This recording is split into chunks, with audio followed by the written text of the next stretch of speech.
The war on drugs is an issue that's been raging on in our society for quite some time, and no one really knows what to make of it.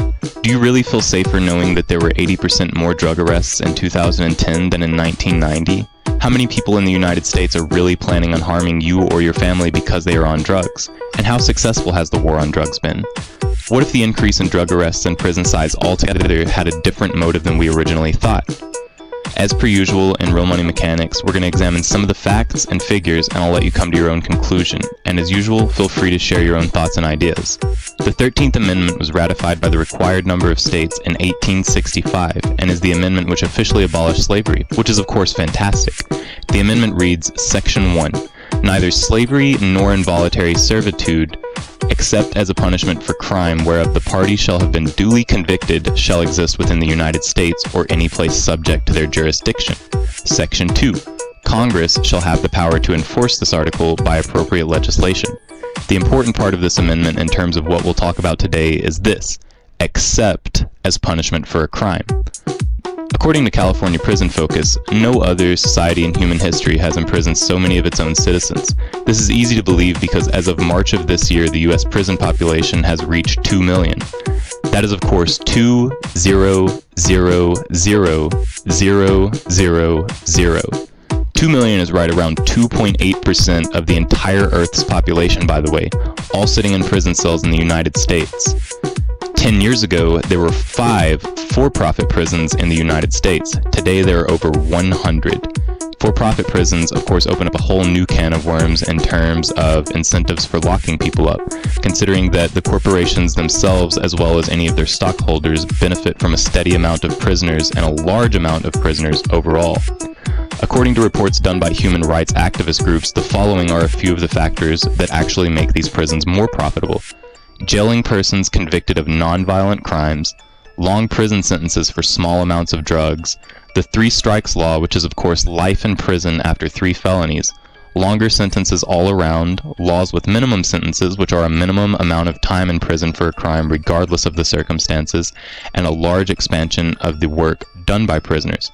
And of course, last but not least, more punishment of incarcerated prisoners so as to lengthen their sentences. So how does any of this relate back to the 13th Amendment again? Well, let's look at that language. Except as punishment for a crime. According to the Left Business Observer, the federal prison industry produces 100% of all military helmets, ammunition belts, bulletproof vests, ID tags, and a large expansion of the work done by prisoners, bags, and canteens. Along with war supplies, prison workers supply 98% of the entire market for equipment, assembly services, 93% of paints and paintbrushes, 92% of stove assembly, 46% of body armor, 36% of home appliances, 30% of headphones, microphones, and speakers, and 21% of office furniture. Airplane parts, medical supplies, and many other goods and services are also handled by prisoners, as well as training seeing eye dogs for the blind. So who actually profits off of this prison labor? Well, there are 37 states that have legalized prison labor for private organizations.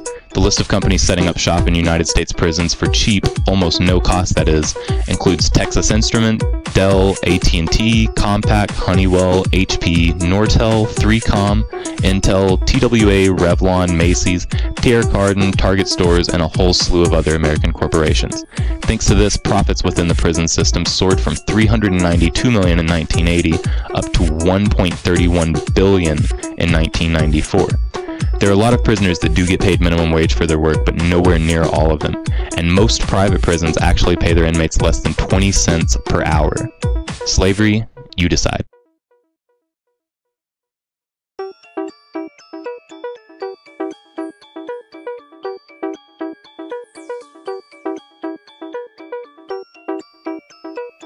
In 1814, Francis Scott Key called America the land of the free and the home of the brave in his poem Defense of Fort McHenry.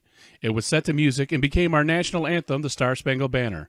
But one has to wonder, would Key have chosen these same words today, knowing that the United States has the highest incarcerated population in the world? A combination of the war on drugs and get tough on crime policies put forth by our political leaders and policymakers has led to approximately 2.4 million incarcerations, making our motto, the land of the free, appear to be an oxymoron.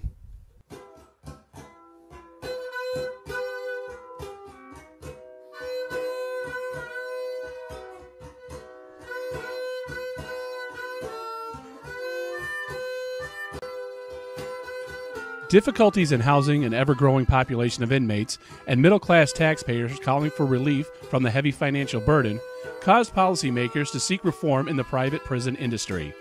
Private prisons are different than public prisons in that the government does not own or operate them. They are private-owned businesses contracted by local, state, and federal government agencies to house inmates for a fee. CEOs and managers of private prisons have the same expectations as any other CEO or manager to generate new business and watch the bottom line. Here, there is an unsettling contradiction. A business whose purpose is to cut crime rates and rehabilitate those already incarcerated, yet they invest in policymakers and political campaigns that assure longer, harsher sentences for nonviolent offenders. Initially, the use of private prisons did two things. It relieved the state's lack of space for housing inmates and promised states that they could incarcerate inmates more cost-effectively and save the states thousands of dollars. Like plantation owners exploiting slaves for their own profit, private prisons are exploiting their inmates in slave-like ways, forcing them to do the work of their independent contractors for almost nothing. The combination of mass incarceration and outsourcing inmates soon turned the private prison industry into a multi-million-dollar business. The focus of the correction department of our justice system has switched from retribution in the name of the victims and rehabilitation of offenders to personal job security and profit.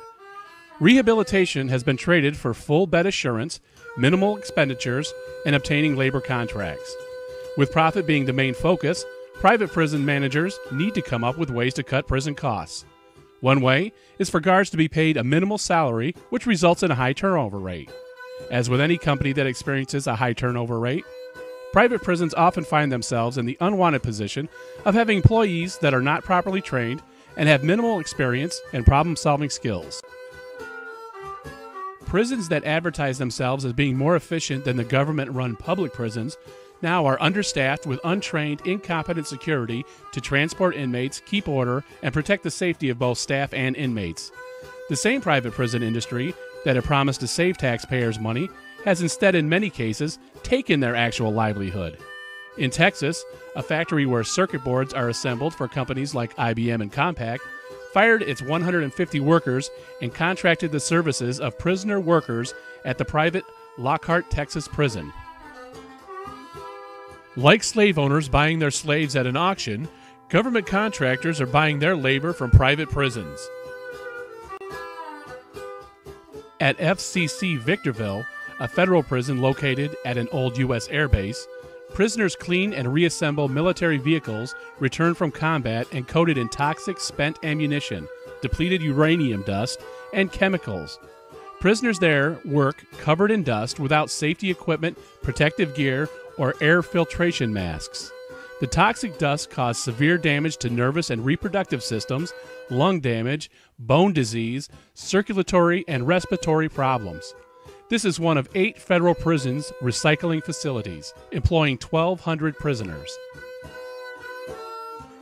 Because of low slave-like wages, American prison industries are in the rare position to compete for the contracts that businesses have previously taken to third world countries.